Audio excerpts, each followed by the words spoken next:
السلام عليكم ورحمة الله وبركاته. ازيكم يا حلوين؟ عاملين ايه؟ وحشتوني جدا.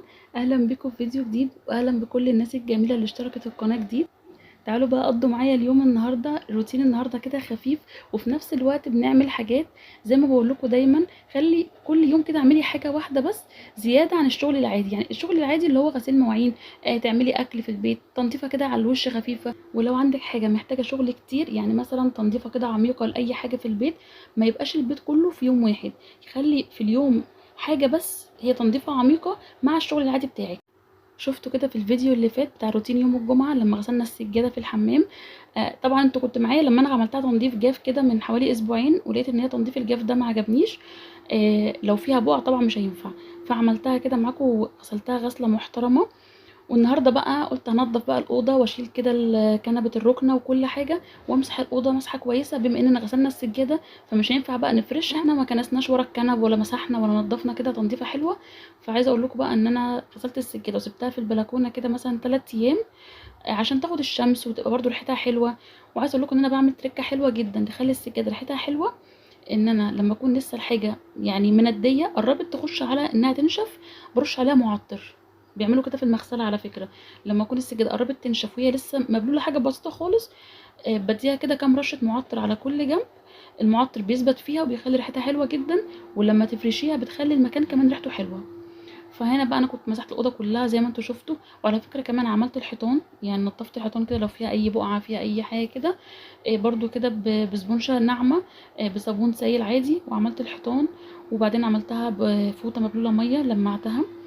وفرشت كده انا كنت فرش معاكم قبل كده البياضات اللي هي لونها ابيض على الركنه. النهارده بقى فرشت كده اللون دوت، برضو حلو جدا. حسيت ان هو غير لي يعني شكل الليفينج بتاعي، غير ان هو ما يكون يعني الكنبه نفسها لونها بترولي، لون المسند دوت. لما بفرشها بقى ابيض شكلها بيختلف، لما تكون كمان من غير بياضات خالص يعني اللون البترولي ده هو اللي ظهر بيكون برضو شكل مختلف. فحبيت النهارده تبقى الحيطان بس هي اللي واخده اللون البترولي والسجاده، اما الركنه نفسها يبقى اللون النبيتي مع الكشمير ده او الطوبي. حسيت كده الدنيا حلوه وهاديه ومختلفه كمان. عايزه اقول لكم بقى لما بحط بريكس في ميه المسح اللي انا بمسح بيها بيخلي ريحه الاوضه بجد تحفه.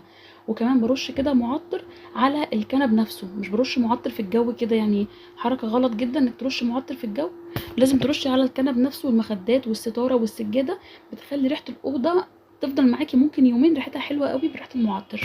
طبعا انتوا عارفين ان انا لما بعمل شغل في البيت كتير بعمل اكله خفيفه او سريعه. بس انا اليوم دوت كانت صاحبتي جايالي، فقلت طبعا هعمل حاجه سريعه كده وفي نفس الوقت ما تاخدش وقت وتكون حلوه. فطلعت كده وركين.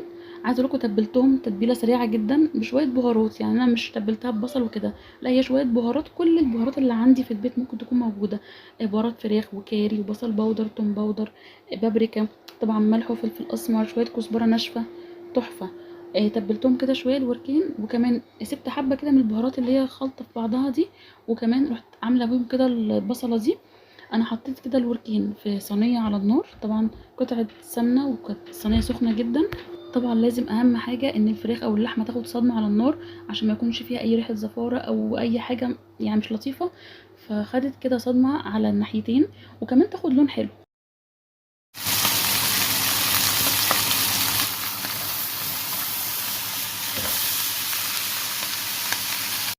سمعتوا بقى الصوت ده؟ هو ده اهم حاجه يخلي عندك الاكل ريحته حلوه جدا وطعمه حلو، ما فيهوش اي ريحه ما تعجبكيش. لما خدت بقى كده اللون من الوشين حطيت معاها البصله، وزي ما انتم شايفين ان انا بقيت احط البصل على الصينيه نفسها، بحيث برضو ان البصله تاخد طشه كده حلوه وتاخد من ريحه وطعم الفراخ. فهمتوا كده؟ ولما البصله كده احمرت ودبلت شويه نزلت عليها بطماطميتين برضو متقطعه، سبتها شويه على عين البوتاجاز ووطيت عليها كده، وبعدين دخلتها الفرن. قبل ما ادخلها الفرن لو تلاحظوا ان انا شايله الجلد جايباه كده على جنب، عشان الورك نفسه واللحم يعني يتحمر وياخد كده من حراره الفرن. لان انا طبعا مش بناكل الجلد، فالجلد طبعا جبته على جنب لانه كده كده هيتشال. فان انا في الاخر بشغل الشوايه كده 5 دقايق تاخد لها لون حلو جدا. وكمان الخلطه اللي معاها دي البصل بالطماطم نازله فيها طعم الفراخ كله تحفه والله العظيم رهيبه.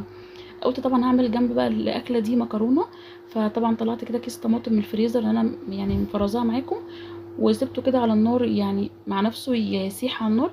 لان طبعا ما ينفعش اطلع اي خضروات من الفريزر تسيبها تفك بره، لا تفك في الحله، نزل كل فايدتها كده وكل الميه بتاعتها في الحله. وكمان حمرت بطاطس. فالاكل بصراحه كان تحفه، بصراحه عجبها جدا جدا. وقالت لي ان هي مش بتعمل الفراخ بالطريقه دي، انا بعملها بالطريقه دي لما اكون مستعجله، ولما اكون عايزه حاجه خفيفه، مش عايزه مثلا اعمل طبيخ ورز وكده، وانا عندي مثلا وراك، عندي فراخ، عندي كده. فبستسهل بصراحه الحركه دي جدا. بس كده الفيديو بتاعي خلص، يا رب يكون عجبكم واتبسطتوا واستفدتوا باي حاجه. استنوني بقى في فيديو جديد، ما تنسوش اللايك واشتراك في القناه، واي تعليق عايزين تقولهولي. مع السلامه يا حلوين في حفظ الله.